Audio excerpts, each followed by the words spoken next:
start the slides now, so everyone should be seeing my screen. Just a few technical details before we get started. You can listen in either over your computer or over your phone line. The audio tab, which you should be able to click down on, allows you to choose either option. Because of the large size of this webinar, we are muting all phone lines. However, we do encourage and strongly appreciate audience participation. And so we ask that you type in your questions. You can see a question pane that you can also drop down. It should be kind of underneath your audio section on your display screen. And please use that to ask questions. Ask them throughout the webinar. As they come up, go ahead and type them in. We'll be taking questions as we go. This will be a very fluid webinar and fluid discussion. And so we look forward to hearing your thoughts and responding to your questions as we move forward. One thing to note is that this webinar is recorded. The recording will be made available. We do have a YouTube channel that we'll be posting it to, and we can provide and send out the link to that channel after the webinar. Just a few ground rules to cover. The recycling partnership is subject to various antitrust rules. The essential requirements of these rules is that any meeting that we host, whether in person or by conference call, or in this case over webinar, partnership members agree not to discuss ways in which they compete in the marketplace. And this applies particularly to prices and factors that affect prices but are also subject to disaggregated costs, customers, products offered, strategic business plans, and projections. So moving right along onto our agenda and our list of speakers. We have a full agenda for you today. I'll be providing a brief welcome and introduction. Cody Marshall, who's our technical lead with the Recycling Partnership, will be covering the hows and whys of carts. We have two experts within local governments who will be providing their experiences as frontline people implementing cart programs within their cities. We have Rachel Mansell with the City of Florence, Alabama. The City of Florence is also a partner of ours through a Recycling Partnership grant. And then we have Dave Herberholz with the City of Minneapolis, Minnesota. And then I'll be speaking very briefly to subscription-based services and the distinctions about those compared to city-provided services and how best practices can be implemented there. We'll have a couple points of Q&A throughout the program, but then we'll have a much broader Q&A session at the end, and then we'll provide a brief overview of some exciting news that we have to share as well. We have our speakers here today, so you can kind of put faces to names and voices of who's speaking with you. Again, myself, Karen Bandhauer, I'll be moderating. I'm project director with the Recycling Partnership. We have Cody Marshall, who's our technical lead with the Recycling Partnership, Rachel Mansell with the City of Florence, and Dave Herberholz with the City of Minneapolis. So some of you might be wondering, if you're familiar with us as Curbside Value Partnership, why you haven't seen that logo pop up so far during this webinar. That's because if you haven't seen it, our name has officially changed. What was the Curbside Value Partnership is now the Recycling Partnership. And while our name has changed, our commitment to stronger recycling programs, it absolutely hasn't. If anything, it's just grown and increased with the addition of many new funding partners and with new programs and tools that are available for a wide variety of community partners, and for those of you that are on the phone through educational opportunities like this webinar. And so just want to acknowledge our funding partners and thank them very much for their support, which makes possible what we are doing today. Just to kind of frame this up a little bit, when we think about the move to carts, we look at carts as an absolute best practice. These small bins that many programs operate under, they're a bottleneck for material supply to move through. So once a resident fills those up, those 18 gallons, the overflow typically will go into trash. Some residents will save that. They might take it to a drop-off location. But for many, it goes into the garbage. And so we see a capacity bottleneck at the curb through bins. And so carts provide that extra capacity, and Cody will go on through many more details about that. But we see that access, providing that ample access, as being one aspect of a spectrum of activities that need to be happening in order to really support healthy and robust recovery. And when we look at communities that have very strong, healthy functioning sustainable programs, we see these 6 attributes that are happening in conjunction with each other, and that they're working well together and there's good communication between them. So we see communities that are providing their residents with access to participate, and we believe that the move to carts is absolutely the best way to get there in terms of access. And then we also see public-private partnerships, coordination across the sectors, recognizing that the point of generation at the curb of recyclable materials, it's a city service, but it's also the start of a reverse supply chain that feeds into manufacturing and end markets. It supports jobs, it supports robust manufacturing economies domestically. And so when you are participating in recycling, when you have a healthy program, you really are participating in this broader partnership across the supply chain. We see supportive policies that really help to recognize the value of that supply chain. And then we see robust capacity to process and move that material to market. And we see those strong end markets really driving that demand and offering appealing prices, recognizing that prices are a challenge right now, but we see recyclable commodities move through price differences over time, and we understand that they are part of a globalized price structure that goes up and down. But the demand for good, clean materials doesn't end, that we have manufacturers that are looking to source these materials to meet the demands of their brands and of consumers.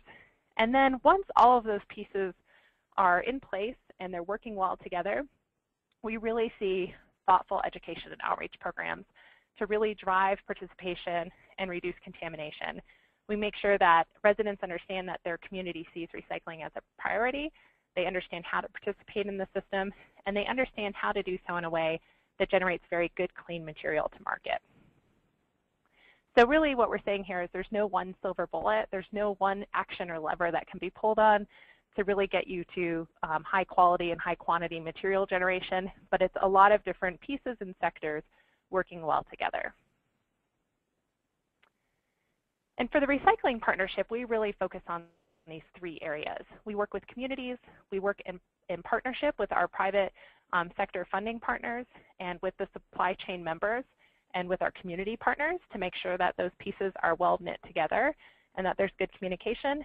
And then we provide education and outreach resources and materials to make sure that that piece brings it all together at the point of generation, which really is the resident in their home.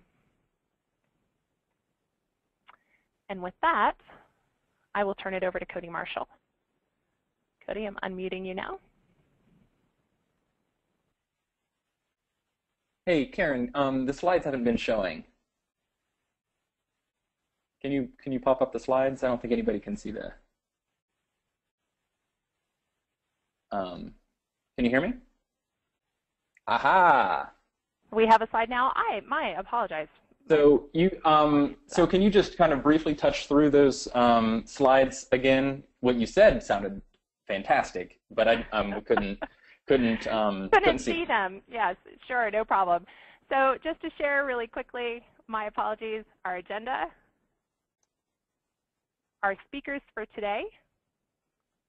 Yeah, I wanted people to make sure they knew what I looked like. There we go. Our funding partners, and then these 6 aspects of healthy recovery and the 3 areas that we really focus on. And we're back where we started. Sorry about that. Fantastic. Thank you, Karen. Thanks everybody for joining. Really appreciate it. Really excited to talk a bit about carts. I know there are many communities across the country that already have carts, but there are a lot of communities that still need carts. And so, as Karen was saying, it's not the only answer, but we think it's an important part of the program to increase recovery, and we're excited to talk about it. Can you hit me up with the next slide? So we did a little survey. You should have seen a survey when you first signed up for the webinar, so we could kind of get a feel if you was listening. And we saw a really good mix of folks that are still in bins, either single stream or dual stream, and then folks that are some local governments that are in carts already, but I do feel like there's going to be some bits and pieces of this webinar that will be helpful to everybody, no matter where you are in the transition. Specifically from Minneapolis and Florence, they have a lot of good info to share. I also want to bring up before I get into it that we didn't just make up the stuff that we're showing and the stuff we've talked about in the past. We took a lot of time over the last year and a half to reach out to communities that have successfully went through a cart transition. Really great interviews, provided a lot of great information for me. I've learned a lot. And then we've also talked to the 6 major cart manufacturers in North America, specifically US, and had really great talks with all of them about some best management practices when purchasing your carts. So with all that information we've tried to gather and continue to try to gather, we want to try to share those best management practices and little tidbits of successes and failures and things to keep in mind as you're going through the transition. And so what we're mainly going to talk about, the importance of carts, which a lot of us already know is, it means increased recovery, decreased collection costs, and a more convenient service for your residents. You can go ahead and next slide, please. So with the increased recovery, the carts do 2 things. Karen touched on it a little bit. It's not magic, but they provide, 1, extra capacity, so the homes that are recycling can recycle more. I continue to hear when talking with residents and people in the recycling industry that when their bins overflow, they just throw that extra material away, which I don't understand it, but people say it. So it provides extra capacity, so you'll see more material that way. And then the convenience factor, we believe, brings in, with data that we're seeing, brings in more participation. So it's just as easy as your garbage cart. You can roll it out just as easy, and so you get more people participating in your program. And so through more material at the curb, adding material at the curb, with more capacity and then more participation, you're going to be getting those extra tons. And so we believe, a target date, it's not a perfect science, but not a date, a target tonnage is about 400 to 450 pounds a household. But we want to stress that we feel like that's a good target if you have strong communication. It's your common suite of materials of all fiber products and bottles, cans, and jars, and in other best management practices, you can hopefully try to get to 400, 450 pounds per household. There's communities that have more than that, but this is a good target. And I want to stress, or I want to kind of highlight that this is 400 to 450 pounds this is an average over a whole community. It's not those participating pounds per household should be higher than this. So this is an average over a whole community that you would serve. Next slide. And then the convenience factor is huge. We don't have to go deep into this. I think we all know people like the lid, they like the wheels. I hope that Rachel from Florence can kind of hit on this. How her residents love the cart that's just being delivered in cities. Will tell you that their Facebook pages blow up with how excited they are about these carts. Next slide. So this is a biggie. Obviously, I think we're probably all on this call because we want more recycling, more recovery, and that's the big reason to try to improve infrastructure. But the cost savings is really what are going to get your local officials attention. They're going to be the ones approving the budget, and this is really what drives the decisions to move to a better collection system. So it's going to be decreasing your garbage disposal costs, and not everybody looks at the full cost accounting always, which surprises me a little, but it's incredibly important. I hope Rachel actually and maybe Dave can touch on it a little bit too, how garbage decreasing obviously decreases the cost of your garbage programs while you're collecting, and also the tip fee. So it's not just the tip fee that you're going to be saving on as garbage decreases, it's going to be while you're on route as well. smaller collection staff, going from bins to carts. I mean, some people collect bins with just one person. I know we did when I managed a program, but often you'll see 2 or 3 guys, side loader, rear loader, going behind the truck and collecting carts. And a more automated system can get less guys, can decrease the amount of staff that you need actually out at the curb. You know, automation and compaction. Huge efficiencies on route. This is where you find your biggest single stream, and automation is where you're going to find your biggest savings. The carts, you can collect them with the cart tipper or the arm, obviously, and then just that compaction, you're able to stay out on route longer. The larger carts can allow you to explore every other week collection. There's not a lot of data that we can point to specifically that says weekly or every other week is best. You know, I'm maybe a little biased towards weekly or just mirroring your garbage collection exactly, just for that extra convenience. But communities do definitely see success with every other week, and you can see some serious savings there. And then worker safety is huge. Decreased workers' compensation, just transitioning from a bin or bag based to collecting the carts can save you a bunch of money. You can hit the next slide, please. Dave with Minneapolis, when I was speaking with them maybe last year sometime, talking about the workers' compensation savings, and he can correct me if I'm wrong when he's up to talk here, but it was something like $250,000 in savings just in the first year in workers' compensation claims. So, you know, and I know when I managed the program, every single year we had at least 1 or 2 guys that would go to collect a bin that was heavy with wet magazines.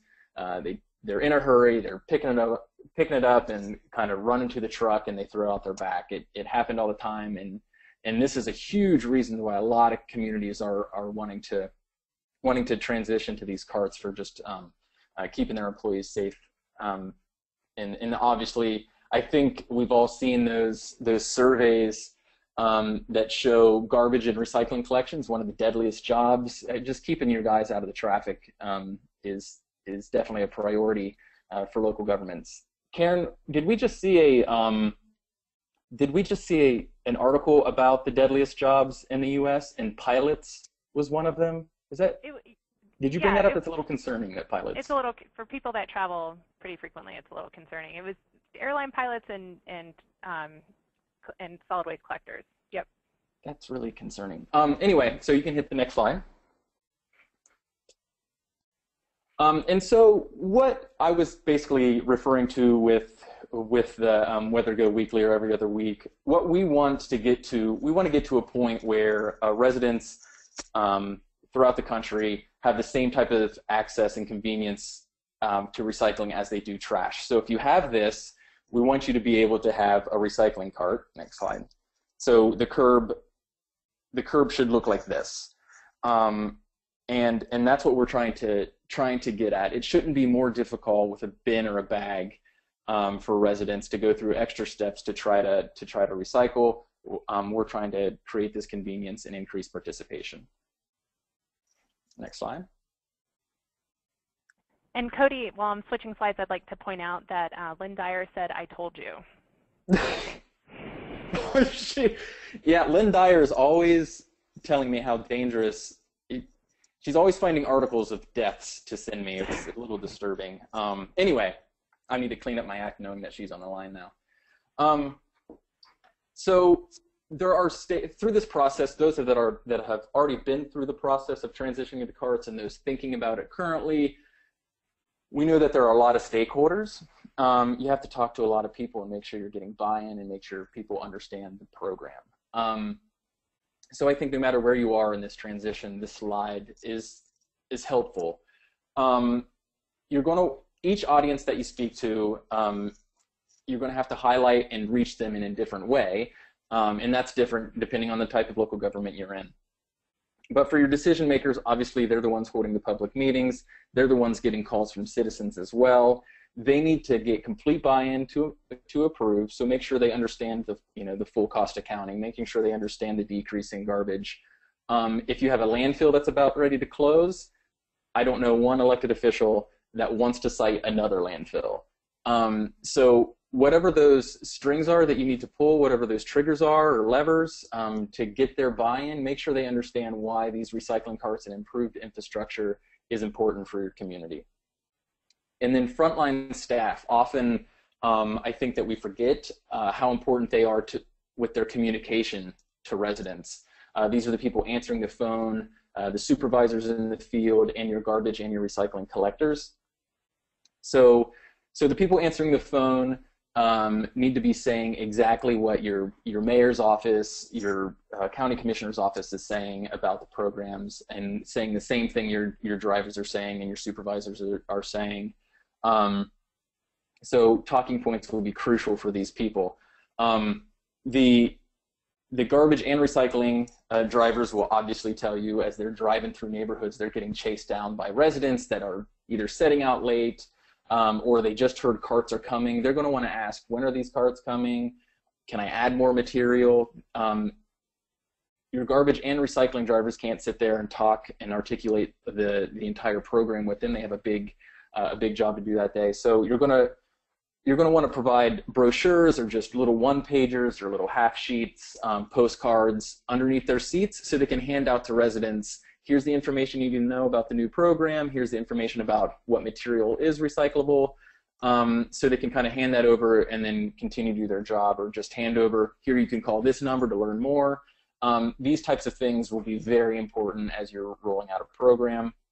And then your biggest audience is obviously your citizens. And we have the Recycling Partnership, formerly known as Curbside Value Partnership, has a kind of a longer history in this education piece, part of a transition and part of a recycling program, and how crucial it is to get in front of your residents. And so we have resources on our website. We've done webinars and we'll continue to do webinars about how to, some best management practices for reaching your residents, and we're continuing to learn these from city partners like Florence and talking with Minneapolis and their successes.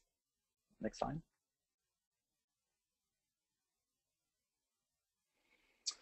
So this is a general timeline, and I will tell you that trying to put together a detailed timeline while trying to make it aesthetically pleasing is impossible.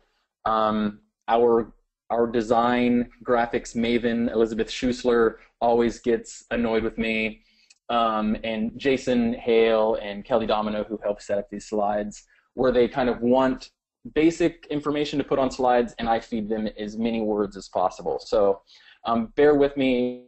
I think there is some good info on the slide. Just these green, if you can focus in on the green boxes, a standard program, maybe 100,000 people in your community, just on average.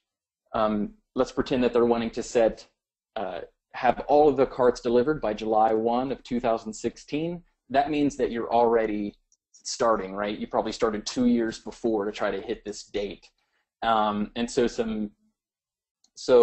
in a community that size, you could probably deliver the carts in a month's time period. So you're going to want to start assembly and distribution, that's A&D down there at the bottom, a month ahead of time. So maybe June 1, they're going to start delivering.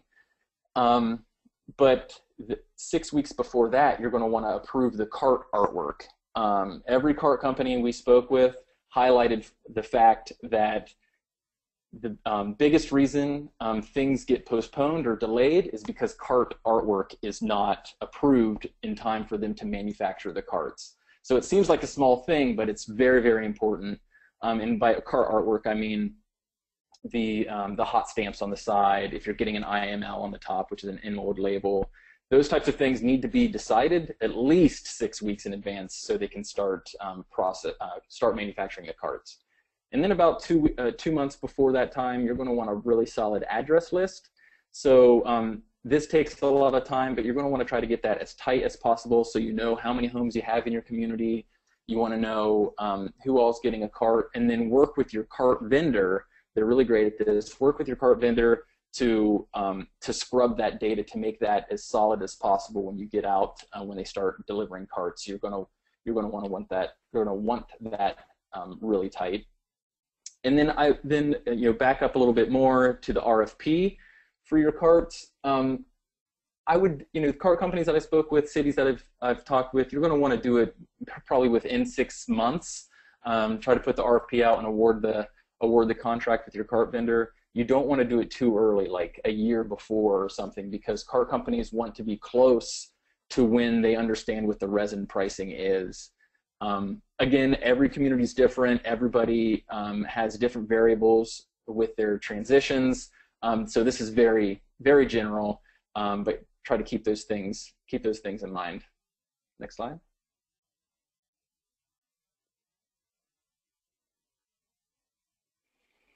And we can't stress this enough, and I'm sure all of you are thinking the same thing, just the importance of communication. Communication, communication, communication, communication. All the cities we spoke to, all the cart vendors we spoke to, specifically said this was the most important piece to really maintain a successful program and have a successful transition. Get in front of your residents in as many ways as possible. One billboard isn't going to cut it. Just a direct mail isn't going to cut it. But try to go visit some civic groups, talk to them, do the direct mail, make sure your website's up to date.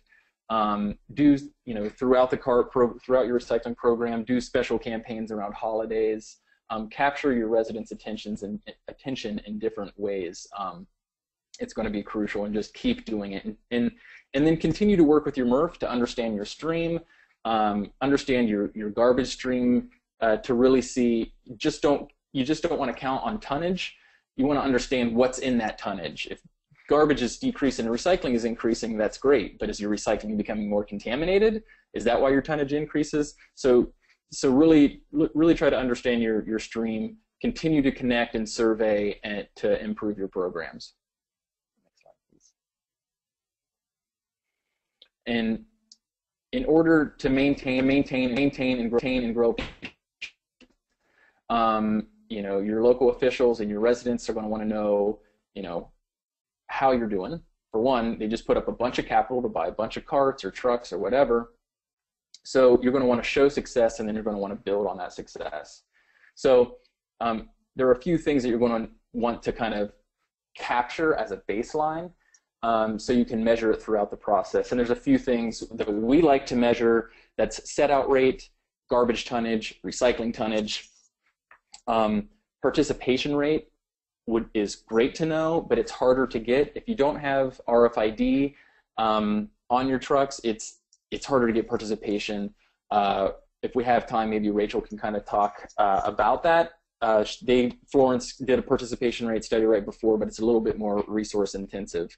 But they have RFID now that they have carts in every single cart, but we really encourage cities to take advantage of this technology and target low participating areas in your city and in your county, and then just target those areas with education, opposed to really blanketing the whole community. That can sometimes just be, it's not a very efficient way to use your education dollars. If you can find areas that really need the help and a little bit of extra communication, just target using your RFID.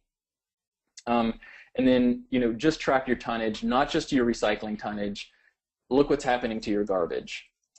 That's just as important. We want that waste diversion as well. And then pounds per household is the kind of standard measure we like to use. Cody, before you move off this slide, a question came in. Could you please explain set out rate and how that differs, for instance, from participation rate? Yeah, definitely. So they're used interchangeably a lot, but if you go by the kind of what SWANA, Solid Waste Association of North America, kind of their definitions, the set out rate is the number of homes that have recycling out at any one day. So you really just go by and click if recycling is out and divide that by the number of homes that you actually pass that day. So it's a lot easier. Participation is tracking what homes participate within a month's time frame. So if a home participates at least once in a month, then they participated. So generally participation rate is higher than your set out rate, because some people, if it's every week collection, some people will will just set their carts out when they're full. And there's no real scientific method to kind of understand the relationship between set out and participation. What we like to look at is, in general, that anywhere from, I don't know, 15%, around 15%. If your set out rate is, 60%, you can kind of count on your participation is probably 75%, 75%, 80%. It's really general numbers, but that's kind of a good way to gauge your participation if you're just looking at set out. Thanks, Cody. Is that helpful, Karen, or did I make that really confusing? No, I think that was helpful. And then just there's a couple questions, but I'm just going to hit the ones that are related to the slide, and we'll hit the next one when you're done. But what kind of data do you get from RFID? Is it just a raw number of homes or type of weight data? Like what's in there? Oh, right. So it's you can get there's different assortments of what you can kind of collect. You can have like onboard computing with the RFID, and you can have scales on the cart tippers. That's a lot more than just the reader. And if you just have the reader and the RFID tag in the cart, you're basically just reading when you tip a cart. So the important information, the basics of this that you'll get is like the cart, what address owns that cart. So that's incredibly important for just your tracking your all these carts that are out in the field. But then when the truck drives by, once it tips, it participated. So that's about what you're going to get out of that data. And then you can kind of go into that. Most people now are using like the real-time live web portal, web-based information. So you can get on there to see the last cart that was tipped, what neighborhood the truck is in. Basically, just that by seeing what carts are being tipped. You can kind of glean other information just by seeing carts tipped in a real-time manner. And then you can look back at participation. So how many homes and how many carts are out there. You can see how many times they've been tipped in any amount of time that you want to, whatever time frame you want to kind of look at. And then you can see an interesting thing that I've seen in the past is just running a report, what carts have never been used, what carts haven't been used in the last 6 months, and then maybe target those addresses. Mm-hmm. Cody, I think this is one of those great places where we often say that education and outreach and technical assistance are two different sides of the same exact coin. And this is an example of that perfect interface of really using this data, the operations data, and really being able to understand and then drill down around your education and outreach to very effectively use your dollars in targeted messaging. So let's see.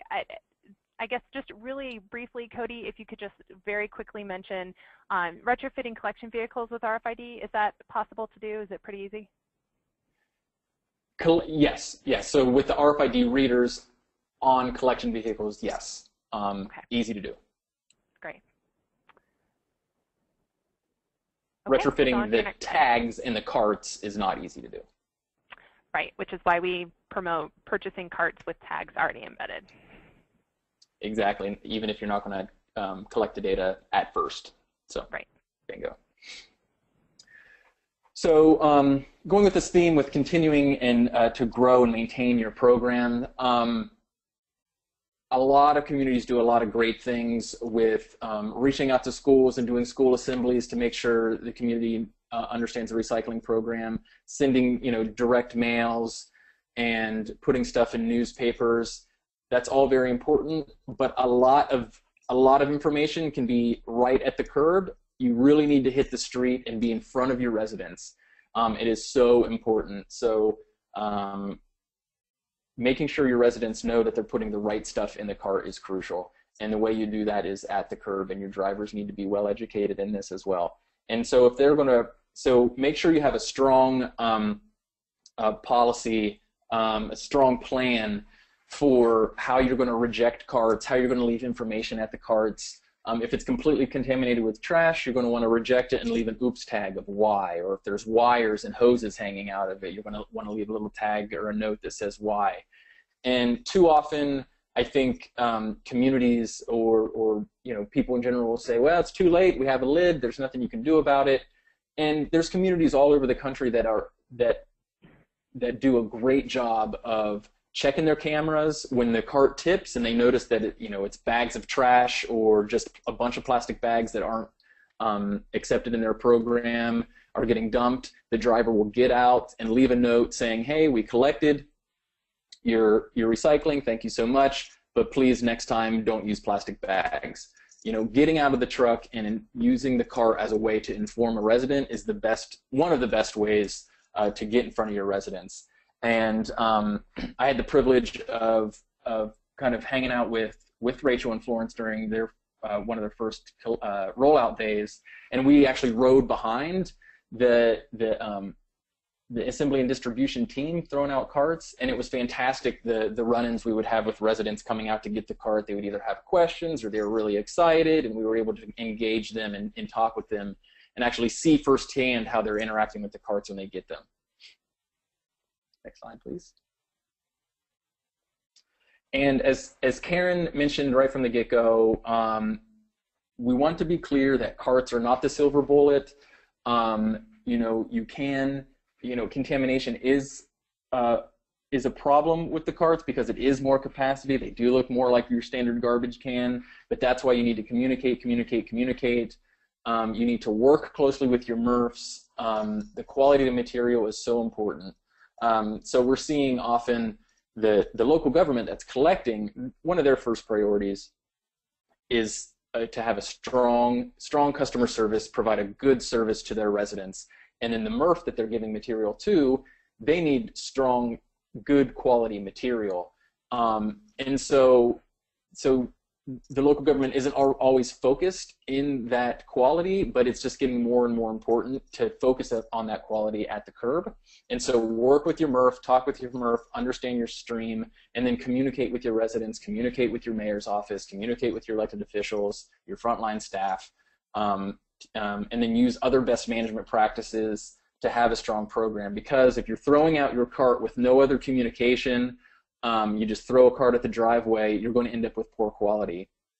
Such as this next slide, you end up seeing stuff like this, and you don't want a $50 cart to be used for this. I know that we don't want that. So you really need to inform your residents in as many ways as possible, because as far as I know, I don't think there's any curbside cushion recycling, but I don't know, maybe Karen, you can start that up, but we just really want to push the importance of communicating and other best management practices with the cart. You just can't deliver the cart. All right, thanks, Cody. So we'll take a few questions now. There's one question, Cody, that's currently in queue. Can you address if different sized recycling carts are going to be made available? How can you best determine the needs and/or wants of their customers or residents? That's a really good question. Every city, so surveying is the best way. The communities that have done that, actually putting out if you're a small community, you might be able to get away with that. It is a hard thing to do, and to make life easier, in general, communities are finding that the 96-gallon cart is just the best thing. If you do multiple sizes, we encourage never going below a 65-gallon cart. Unless it's very, very special situations for very small portion or something like that, but I would never want to see a 35-gallon cart at the curb. And in large communities that have put 65-gallon carts at the curb, are finding that residents really want the 96-gallon, and they're not going to put those out anymore. So just to make life easier, I would just not even go through that hassle.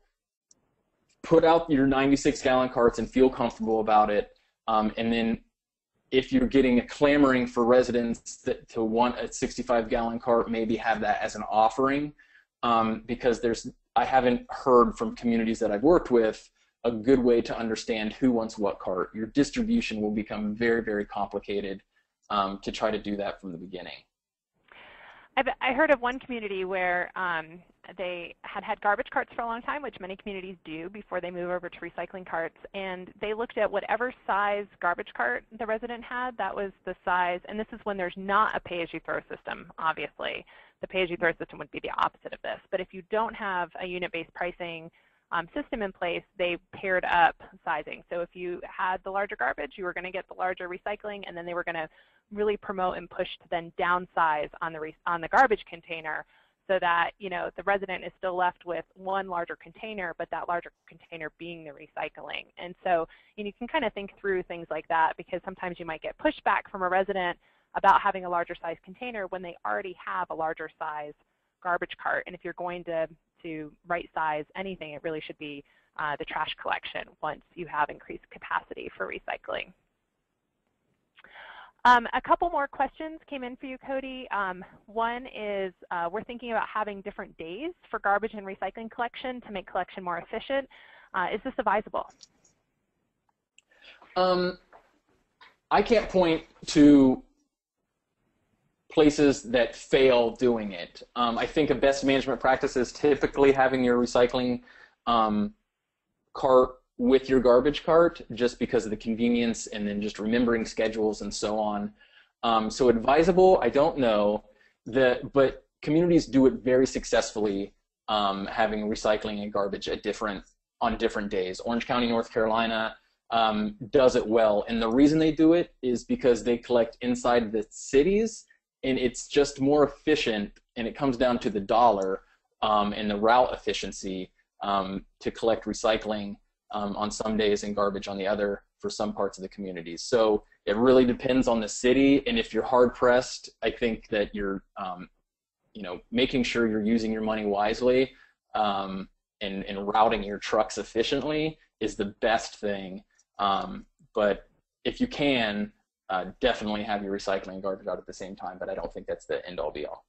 Okay, and then just two more quick questions, and then we'll move on. What message do you have to overcome the increased footprint of the 96-gallon cart versus an 18-gallon bin? That's a good question, and I wanted to cover that during this. So it's like I planted it. I wish I would have. If you look at the footprint of all of these carts compared to your bin, the footprint is not much different. We're talking inches.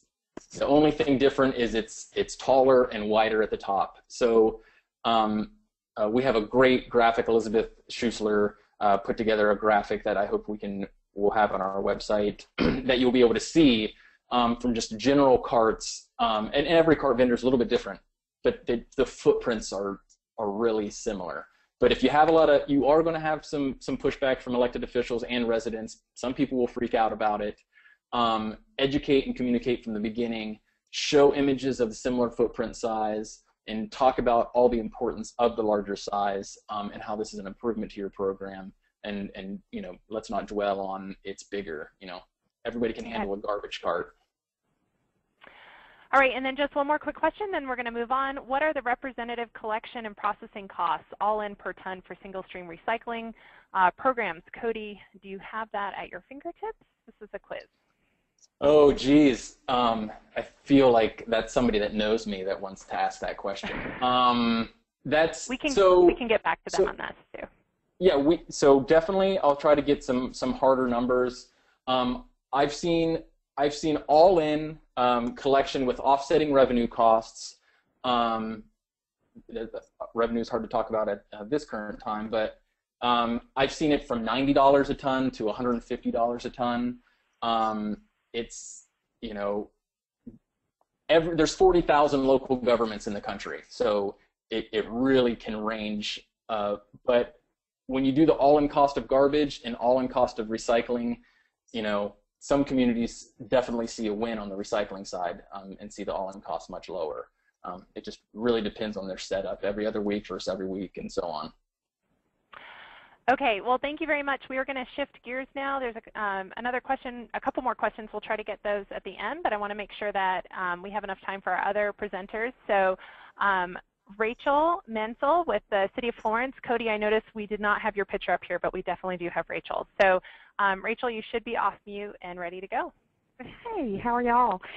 Um, hey, I'm Rachel. I'm the Education Outreach Coordinator for the City of Florence. And I'm excited to get to, tell y'all about what we're doing. We have just got through putting out carts citywide, so we're rolling, as you would say. But for some background information on Florence, we are about 17,000 households, 35,000 people. We're about 45,000 households, including the whole county. And so we have the one MRF in the county, so we get drop-off from them, and then, of course, we provide curbside single-stream collection within the city limits. To give you an idea of our size, the city limits, it's about 10 miles from one end to the other. So we're pretty condensed, and that's helpful as far as when you talk about collecting curbside citywide. Let's see, the program when we started was started in 1988 by a group of residents and some activists, and they partnered with a nonprofit for some mentally disabled folks that were able to start sorting materials. The city invested in the collection process for collecting the materials citywide and dropping them off at this nonprofit. In '92, the nonprofit closed, and so the elected officials had a real dilemma, and they had to decide if they were going to shut down the whole program or get involved with the MRF.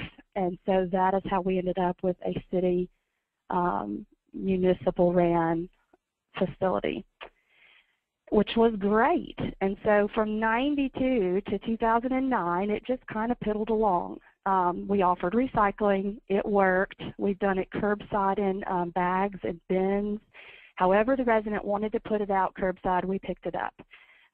In '06, they decided to make sure that it was the same day as garbage and offer the 18-gallon bin. And so they saw a little bit of an increase in participation then. And then in 2009, the Alabama Department of Environmental Management began to offer grants for the state municipal recycling folks. And so we were able to then invest into increased recycling. And so at that point, we were able to put out drop-off facilities with the county and increase that way. And all of the research that we could find from great people at the Recycling Partnership and others were if we wanted to increase recycling participation, we were going to have to move to carts. So that began the challenge. And at that point, we started just little pilot programs and put 100 carts out there. And people loved them, and people started calling the elected officials, which got that ball rolling. And so the ball has been rolling really slow, and we were able to get another 1,000 carts. And so with all of that increase, we became overwhelmed at the plant and needed to upgrade that. So that's kind of a timeline. Then you had to get the plant ready for additional materials. So in 2013, that all happened, and we were able to get that plant upgraded, and it can handle materials, and it was hungry for materials. And about that time was when the CBP, or the Recycling Partnership grant, became available. It was perfect timing for us to be able to then go citywide with carts and increase participation and tonnage for recycling. So that's how it works. That's the whole story.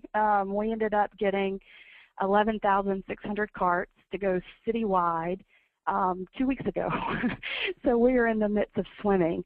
The timeline was perfect. It was exactly the way Cody described it.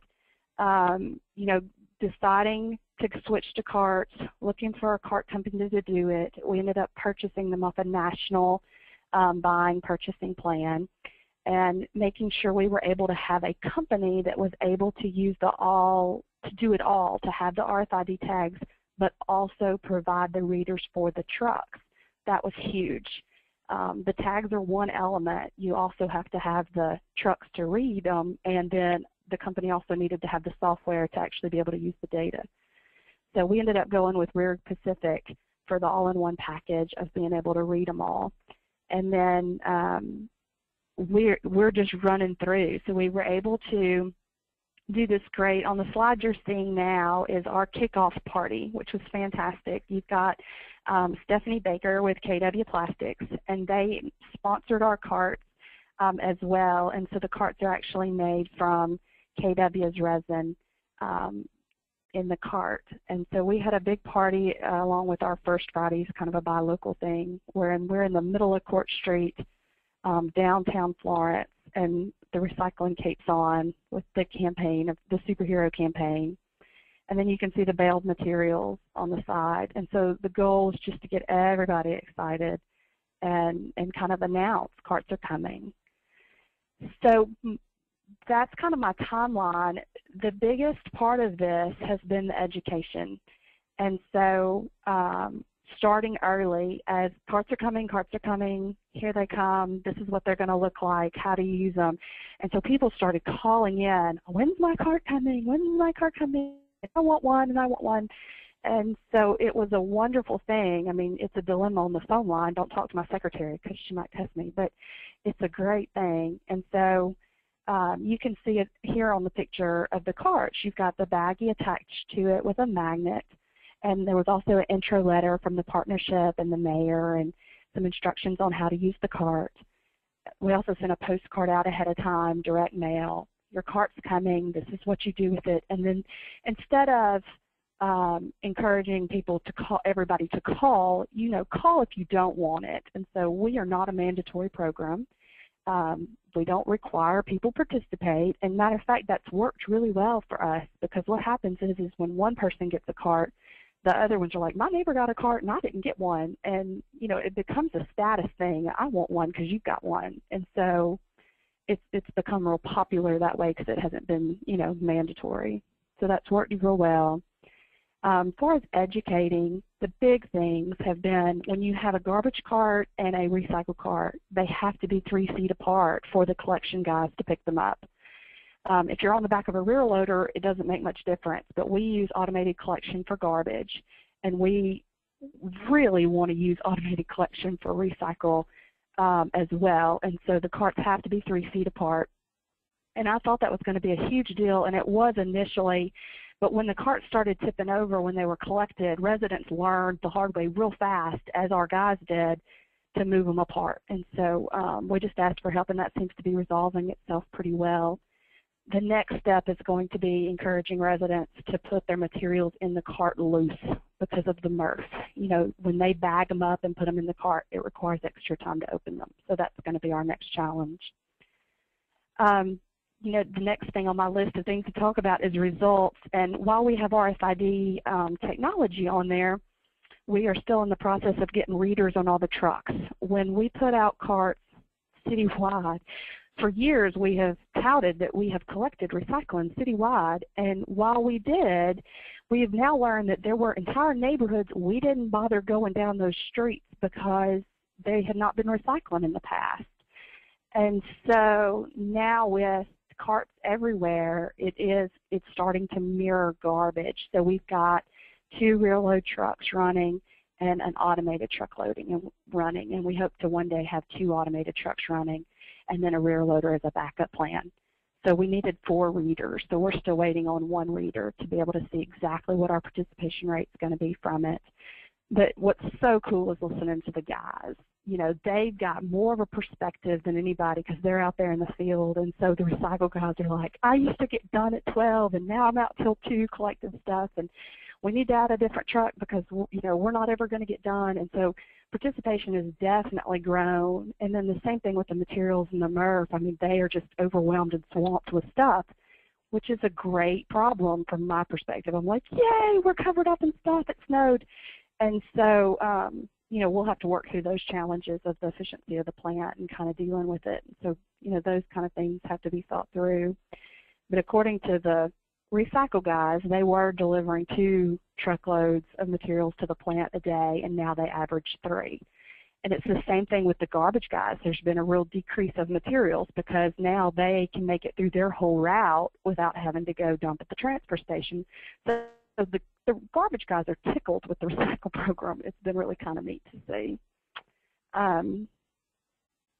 Wow, I think I have covered it all. So if y'all have any questions, I'll be glad to answer some questions or at the end. And I'm really excited to actually hear what our next presenter has to say, because some of our challenges are going to be alleys and what to do about those cardboard boxes that don't fit in the cart. So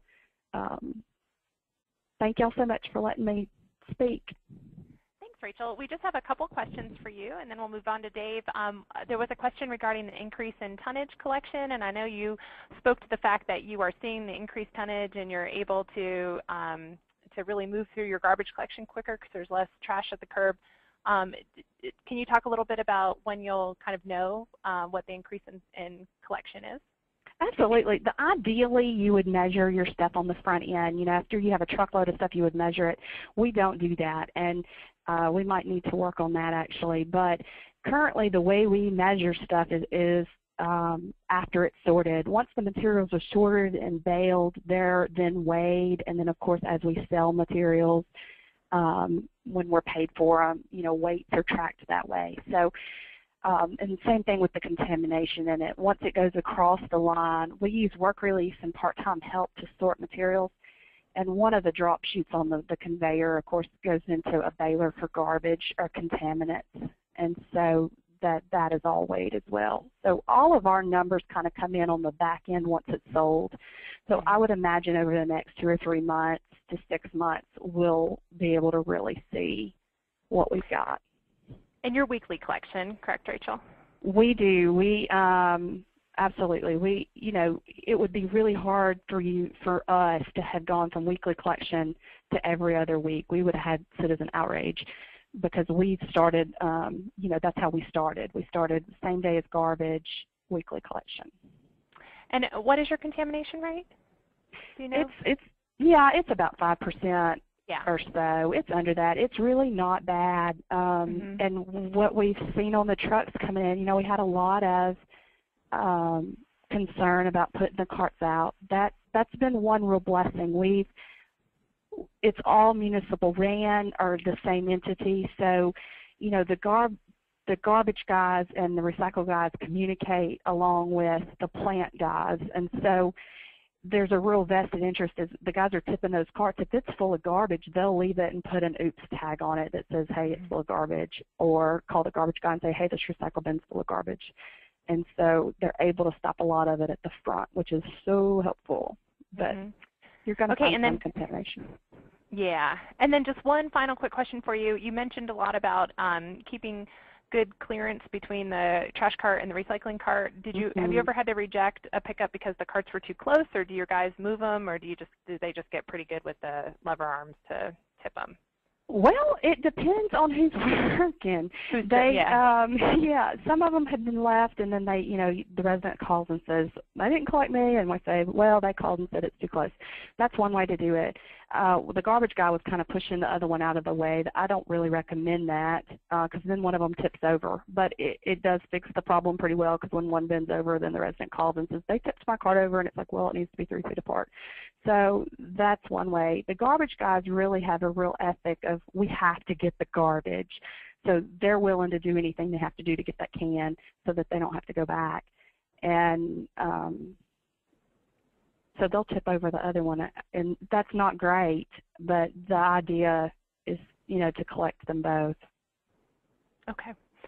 Well, thank you. And if there's more questions for Rachel, we will take those at the end. But I want to go ahead and move us along to Dave, who's going to speak with us about the City of Minneapolis example. And Dave, you should be off of mute now. I am, Karen. Thank you very much. Pleased to be here and talk about Minneapolis, and want to thank the Recycling Partnership for this opportunity. You can go to the next slide. Once again, I'm Dave Riverhouse. I'm the Director of Solid Waste and Recycling in Minneapolis. To the north, we've got, I guess I'll go to the services provided, the next slide. So a little overview on our services. We've got weekly garbage collection. Our program is an every other week recycling program, along with seasonal yard waste, weekly bulk, organics collection. We've got some drop-off right now with the intention of implementing the program beginning this fall citywide. We've got a voucher program that allows our residents to bring material to our transfer station. We do event recycling services through a school organics program. And we have a clean city services. We're also responsible for abating all the graffiti in Minneapolis, and we've got a pretty extensive adaptive program with litter containers, ash receptacles, etc. So what you see is kind of representative of what our program containers look like at the collection point. So, next slide.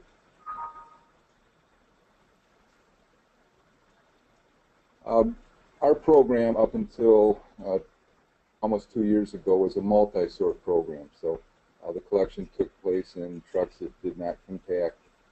In fact, we had a truck and trailer combination, required residents to use their 18-gallon plastic bins and paper bags to contain items, and it was very complex. Large requirement on residents to have space to contain the materials prior to collection, being every other week, and then also very, very difficult for our collection crews to actually pick the material up and get it into compartments. So you can kind of see some of the hassles here just with trying to throw things up over the top of the truck. That's typically what we do with our cardboard, as you see there. And it led to a lot of injuries to our workforce, some frustration on residents' part, and just a stagnant recycling rate for many years. Next slide. So having the history and the multi-sort, we knew we needed a change. I came on in Minneapolis about 3.5 years ago, and at the time we were doing the multi-sort, but we were involved in doing a consultant study. Actually, we're working with a local engineering firm, SEH, who had the help of Resource Recycling Systems out of Ann Arbor to come in and kind of take a look at what we were doing. At the time, there were dual and single sort processing opportunities. I think I lost them. Okay, there you go. There's single sort and dual sort opportunities there, so we wanted to kind of get some support from a third party. And some of the items that we looked at was just what may happen with our recycling weight, the market pricing, just what processing was out there, our residual rates and tipping fees, and then just operationally how it affected us. So these were some of the assumptions that were made initially. We're pleased to say that we actually did increase our recycling weight by 50%. The market pricing, everybody knows it's kind of a tough one. It was good at first, very tough markets right now. Our processing cost, we estimated $60 to $80 per ton. We were pleased to start out at $48 a ton with a 80-20 revenue share. Our residual rates have been in that range of 2.5% to 4%. And our avoided tipping fees, we do take all of our garbage to a waste energy facility, and we currently pay $49 a ton. And we found and decided that one sort, as we call it, you can see the logo up in the right-hand corner, was the way to go and most efficient, and that's the decision that we made. Next slide.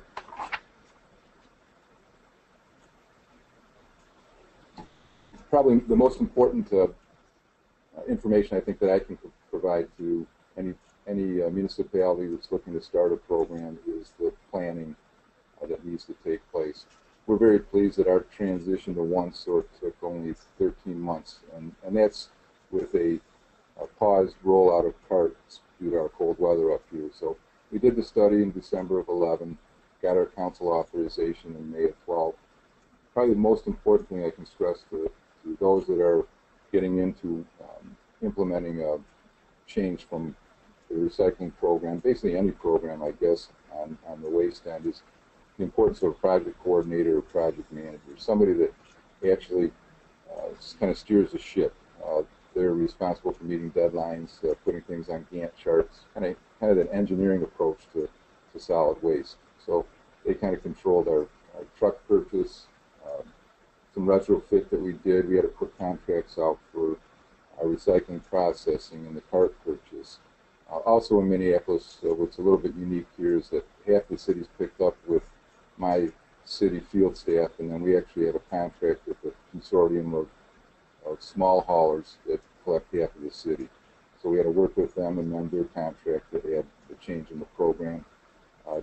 Distributing the carts. So we purchased the carts, and we actually purchased our recycling carts from IPL out of Canada. and had them do the distribution of the carts. So it's set out in the fall initially, and then the following spring. And then communications plan. I mean, we've got a lot of stakeholders involved. So just the idea that we've got a communications department within the city that we try to do some consistent messaging, and we also work very closely with Hennepin County, which we reside in, and getting out some universal, consistent messaging on recycling. So we started the cart delivery, and the rollout was complete by June of 2013, within 13 months. And I'm talking about 105,000 carts. Our city's approximately 400,000 residents here. We're urban, 52 square miles, so it's an endeavor, and it worked out very well. Next slide. One of the biggest decisions on our end was the truck selection, and I think most of the audience, as Rachel has said, ideally you'd like to go to a fully automated, one individual on a truck type operation. We can't do that here in Minneapolis. 80% of our collection takes place in alleys, very tight alleys, T-alleys, so it's very difficult. When we initially had our multi-sort, you see the truck at the top end, but we actually had a truck and trailer combination just to have enough compartments to collect the items that we had in our program. Very difficult to maneuver, one person on the truck, you don't have anybody watching your back. And then as we went to the alley selection, we do our alley collection. We do collect our garbage with rear load packers with two-person crews, and that was the decision that we made to collect our recycling also. Garbage, and once again, uniform, as previous speaker said, our typical garbage cart is 94 gallon, and our recycling cart that we put out for every other week recycling is 96 gallon. And we've got dual lifts on the back. We've got a European style lift, actually initially manufactured by Zoller, and we've got a Bain that's recycling them providing them right now. Next slide. As far as if you can go back to the original slide real quick. As far as efficiencies, what we were enabled to do is we actually had 14 one-person recycling routes, and in the conversion to one sort, we ended up with seven initially. Found that we could reduce that to 6. We got 6 two-person crews, and I think as Cody had mentioned earlier, we actually saved $250,000 in our initial year just in work compensation costs.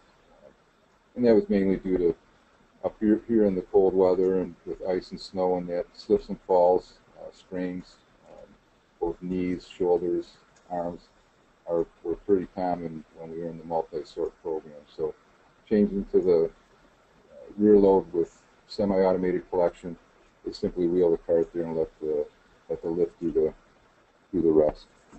And once again, probably the biggest thing for us being in alleys too, and it's a huge advantage to us, is our workforce that's out there tipping the carts do quality control at the collection point. They're able to lift the lid. They can see contaminants. We've got a pretty extensive tag that they can identify the address, check off whether it's contaminated, whether it's overweight, whether there's other items in there that are non-recyclable. They don't clear their carts with snow. We can check off all those. Maybe they even might not have brought their cart out for collection early enough. So things like that. Next slide. But once again, Rachel had mentioned education being imperative. So just some of the items that we use. A notice letter went out. We've got recycling magnets, a brochure. Worked with Hennepin County on this, and this is pretty universal messaging that's used throughout the county. It's consistent. It's used with the Minneapolis Park and Recreation Board, and we actually have a memorandum of understanding with them right now, where we actually collect carts from the parks that are out there with this same messaging that our individual residents have. So residents use the park, they know that it's the same requirements as our city program. And then throughout the county, this message has been used. So Similar types of print material are used in other municipalities in Hennepin County besides Minneapolis. Next slide. In some of the ongoing education, we do mail a recycling guide annually. In there, we do have our, because we're every other week, actually have the calendar days that the collection takes place. But you know what, in alleys, I don't know if that's often really needed because a lot of times our carts never move from the alleys. The alleys are tight, garages are tight. People keep their carts at a collection point and actually use, they'll bring a bag of garbage out, or our old 18-gallon recycling bins, they'll use those in the house to transfer material to the cart. So it's kind of a, it's a mixed blessing in that it's good for the residents that stays here, but it means that whether they are participating during that collection every other week, we still have to look into every cart that's out there. So it's just it seems to work though. And then Cody had talked about we've got an in-molded label in our carts right in the lid. Gives a good picture of the materials that are there for easy reference. It's embedded, so it's very easy to see. And we're out promoting recycling at public recognitions, educational events, and that. So the slide up to the right, we had the council president out during our Aquatennial Festival and ran a truck in that parade to announce our one-sort recycling program. And then the second year that we were in it, we were out actually promoting more recycling of paper products. And then also we've got a diversified public in there, so we have to translate a lot of our printed materials. We're moving towards videos to help out there. And I'll talk a little bit in the end about some of our next steps. Well, next slide. Our cart rollout. This worked very well, so I really recommend this for some communities to the north, kind of a phased cart rollout. We initially rolled our one sort out in the fall of 2012 to about 30% of our residents. And what that allowed us to do, because this was such a large endeavor, is we were working with our manufacturer of carts, and they were doing the delivery of them. We had to sync with some of their understanding of the city, just some of the difficulties they had on identifying households, residents, and collection points. So we gleaned a lot of information over that initial smaller rollout that really helped us in the spring of 2013 rollout. And in the spring we actually did the rest of the delivery in 7 weeks. I think we were averaging about 2,000 carts per day delivered, and even had to work with the snow there, difficulty in April and that, because we got some snow up here. And we're finally completed in June 13th of 2013. And some of the pushback, and I think Cody talked about that too, was recommending that you put out 96-gallon carts. We fully believe that, and that's what we knew we had to with just every other week collection, that anything smaller may not contain the majority of people's recycling. But we did get, it's sometimes intimidating, even though our garbage carts for the most part were 94-gallon. That big blue cart coming out, people are just intimidated. It's just too big. I'll never fill it. What we did was, and we've got a customer service staff in the office here that takes phone calls, we told everybody, work with us. Wait a while until we get the rollout complete, and then if you really feel you need a smaller cart, we do have a 64-gallon option. So I think we probably had 5% or higher that had made that initial phone call, and when all was said and done, less than 1% called back for a smaller cart. Next slide, please. So recycling volumes. First 8 weeks, I think, are ones that are the most exciting. That initial change. Some of our goals were to, that 50%, well, 40 to 60% increase in that. We actually, I think, it was 57% increase in the initial 8 weeks. And so we were identifying it and looking week to week. And we've got our collection schedules down pretty good, where we've got a week A and a week B. So very pleased with the comparison of what was out there in our multi-sort program and the impact of just the ease of participating in the one-sort program, the impact that it had. Next slide. Once again, I talked about the 13 month rollout. And this is just a little bit from our social media on people that really love the program. It's still kind of contagious. It's people still talk about it right now, and I think it's because of just the frustration they had for so many years with the multi-sort program. I thought interesting here, the one in Blueprint, our amount of recycling has increased so much we've had to add a second bin, bin being parked really to our house, and our garbage bin is getting jealous that there's nothing in it anymore. So kind of appropriate for the direction that we're trying to go here in Minneapolis. And once again, we talk a little bit about our garbage carts are 94 gallon, but we also have an option of a 26 gallon. Currently, we're going to be going to a more industry standard 32 gallon in the future. And we've got a disposal rate on those that differs: $5 for the large cart, $2 for the smaller cart. So with this rollout of one-sort recycling, it really allowed a lot of residents to downsize their garbage cart and save that $3 a month. It may not seem like an awful lot, and we'll be looking at it in the future when we get into more of a pay-as-you-throw or more incentives to recycling more by maybe getting a larger difference in the costing of that, of that disposal. Once again, IPL. I'll just say this: we're not. We've got multiple manufacturers of carts out there. Our initial ones and our garbage carts that have been out there, some of them 20 years plus, were manufactured by Otto. IPL is the manufacturer of our recycling carts. I think Rig was a provider of our 18-gallon bins in the multi-sort program. And we're starting up an citywide organics program this fall. And once again, we'll be buying 32-gallon containers from Otto. Some have recycled content in them. I think we like to stimulate the market as much as we can and get as much recycling content in that that will also allow you to maintain the warranty on the product. So I'm not really sure what it is right now, but we continue to look at that too. Next slide. As I transition over to the next slide, Dave, could you speak a little bit louder? I have a couple people noting that it's a little hard to hear. Oh, sure. I'm very sorry. You're good. The impact of one-sort, kind of a pie chart. It shows our waste energy facility. So we were able to reduce our amount of material going there, so lessened it by 8%, increased our recycling by 7% in the pie chart, more composting, and then we've got some construction and demolition material that goes to the landfill. But if you can see from it, a comparison of 2011 to 2014, the 18 to almost 25,000 tons annually, was an increase of 50%. Next slide.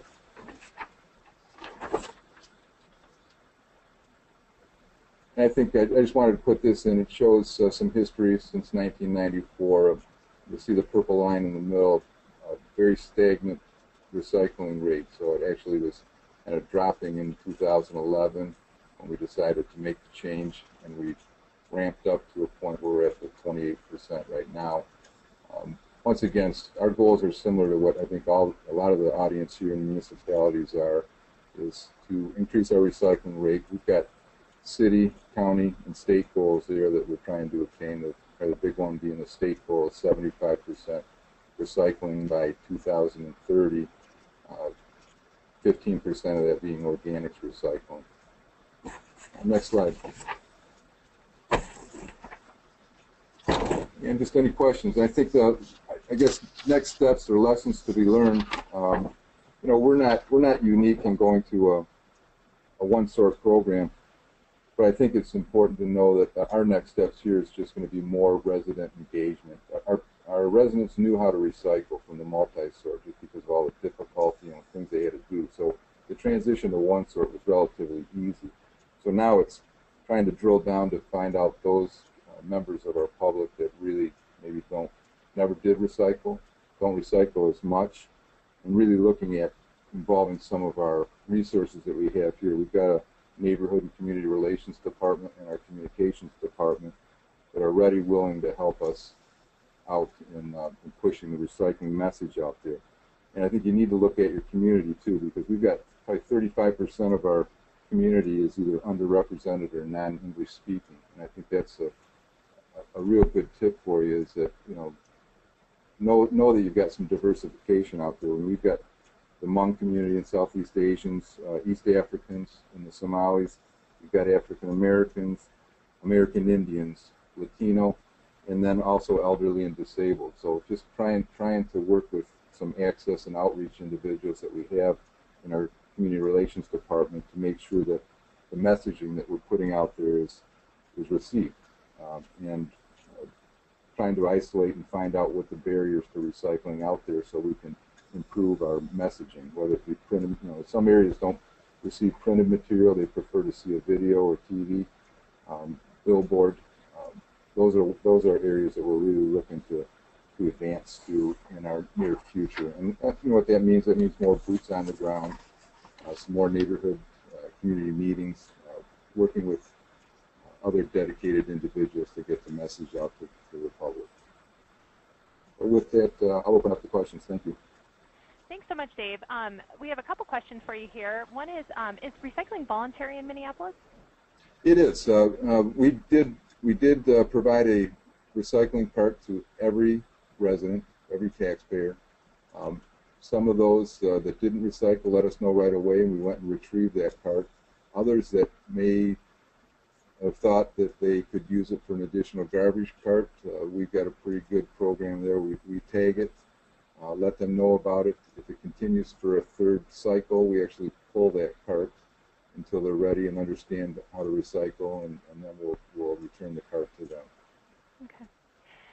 And then can you speak to the percentage of your operating budget that goes towards education and outreach? Is that something that's shareable? I don't have a specific dollar. It's not as high. I can tell you this: it wasn't as high for the recycling program as it is for organics, just because the messaging was consistent every year. People were getting calendars telling them about the items that were able to be collected, so it was very consistent. I can tell you right now in our community of 100,000 plus that in our rollout for our organics program, we had dedicated $400,000 for educational outreach and an educational campaign. Okay, great. And then just one last question for you. When you look at the increases in recycling tonnage, did you factor in, were there increases in contamination? Did you factor that in to capture true capture rates of what's recyclable and increases in those? Yeah, we did, and we anticipated with our multi-sort program there was little to no contamination, and if it was out there, we could just leave it in the bin for the most part.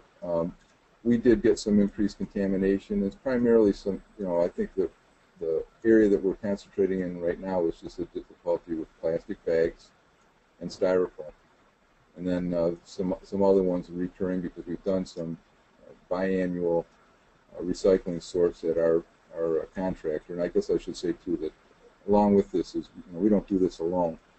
We actually have contracted with Waste Management to do our recycling processing, and they've opened their doors on a Saturday twice a year where we can actually see what our residents are putting out. They'll clear all lines in that. We're able to look through, and I've been involved in that. And plastic bags really do cause big problems at MRFs. They tie up all the screens and everything else in the equipment and cause difficulties. So other than that, like I said, very pleased that our people knew how to recycle, and that rate's been below 5%. Okay. Well, thank you so much. I appreciate it, Dave. That was excellent. We're going to move on and get through a few more slides and then try to get to a few more questions at the end.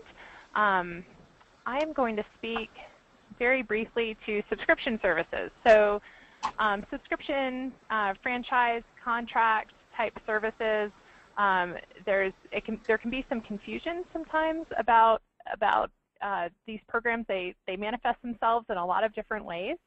And there's different variations on the implementation of privately run programs. And so how does this work with carts when rolling out carts? If your program comes from a subscription or privately run program perspective, So what we understand from these programs many times is that when a resident, when they have to call and request a service, and there's an additional charge that they would see on their bill for requesting recycling, we tend to see very low engagement in those programs. Some studies that we've seen, it's right around 10 to 20% that you would see, and you would expect that because about 10 to 20% of your population is going to be recycling regardless of whether they have a container or not. You know, they'll take stuff to their drop-off center if they have to, and so those folks will absolutely call and engage in the system, but you end up really missing kind of that 60% in the middle who will recycle if it's convenient and if it's easy for them to do and it's not a hurdle. And so when we think about subscription-based service and if this is reflective of your city, we need to really clearly consider that universal access programs can still be constructed under a subscription-based system. And really, that's universal access programs is what we consider a best practice when rolling out carts, that everyone should be receiving a cart and that the cost of recycling services should be rolled up into their solid waste fee so they're not seeing that separate fee, or they're not having really that choice of adding that fee onto their existing service. So I'm going to give a very brief example of a subscription-based program that's doing a very good job of driving best practices through strong municipal support. It happens to be where I live, which is in Fort Collins, Colorado, and I just want to acknowledge and thank their city recycling team at the city. They weren't able to participate on today's webinar, but they provided the information and reviewed these slides in advance of the webinar and gave me permission to use them. So what we see in Fort Collins is there's 3 private residential haulers, yet the city sees 95% participation in the program, a 65.4% overall diversion rate, and 35.7% residential diversion rate. And so the question is, how did they get there? Those are really impressive numbers for a private hauler-based program. And what we see as keys are really supportive policies set at the local level to really set the bar for hauler licensing requirements. And so the city really engaging to make sure that the haulers are meeting specific requirements that support best practices around access to recycling. So in Fort Collins example, there's volume-based pay-as-you-throw pricing ordinance in effect with 100% price difference between sizes. We see no additional cost for curbside recycling for all materials on the city's list. There's data and reporting requirements to the city from the haulers. There's education requirements from the haulers to residents. And then there's also a cardboard material ban, which becomes an effective lever for private provision of commercial and multifamily recycling. Because in order to stay compliant with the ban, there has to be provision of these. And so this is just a way that the city has structured itself to really drive the impressive results that we see there. And so we wanted to share this just as we think about different communities that look different ways, you know, alley-based collection versus smaller communities, larger municipally provided subscription, just to share that there's different examples that you can learn from if your city most reflects something like this example. So we only have a minute left, and given that we've been doing questions throughout the webinar, I'm going to speed right through this question section.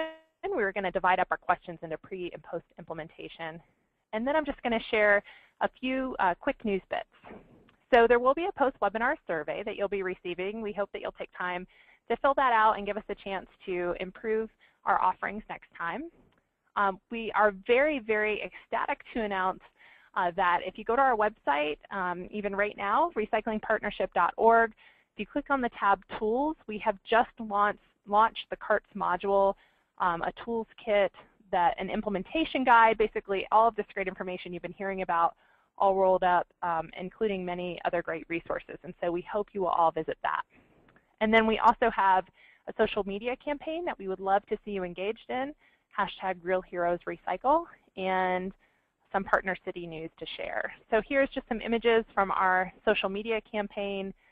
We hope you connect with us on social media, snap your recycling pictures and tag them Real Heroes Recycle.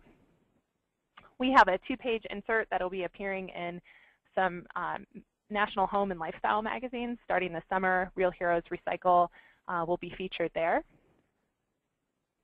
And then as Rachel mentioned, we had an exciting launch in Florence. We just supported an event, Richland Recycles Day, with Richland County, South Carolina, and we launched the One Simple Act campaign in Cleveland, Ohio. So we've been busy around the country helping to really support the good work that you all are doing. So again, back to the slide that I missed earlier today, thank you so much to our funders, and thank you to all of you for participating on our webinar today. Thank you so much to our incredibly knowledgeable speakers for taking time out of their day to share their experiences with us. And as we mentioned, this webinar has been recorded and it will be available on our YouTube channel. Thank you very much and have a great rest of your day.